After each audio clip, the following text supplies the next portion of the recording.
So, bakit si Michael Bublé? Bakit nandun yung puso mo? Anong meron? Naramdaman ko yung connection as a Filipino. Sabi niya sa akin, you know what, Sofronio?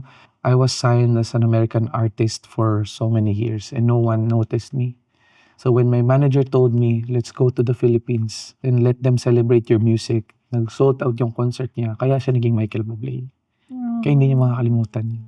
Pero kamusta nung mini-mentor ka niya? Di ba nakaka-starstruck? Dito, kinakanta ko yung mga songs niya. Tapos kakausapin mo, hi Mike, ganun, parang hindi ko kaya. Sabi ko nga sa kanya, hi sir. Sabi niya, no, don't call me that one. Just call me Mike. Ha? Parang nakahiya naman. Well, naramdaman ko sa kanya, nilalaban niya rin ako. Every time na magkakausap kami, tatawagan niya ako. Isipin mo yun, tatawag sa number ko, Michael Bublé. Pato, inom muna akong tubig, paano ko ba sasagutin ko? Hi sir.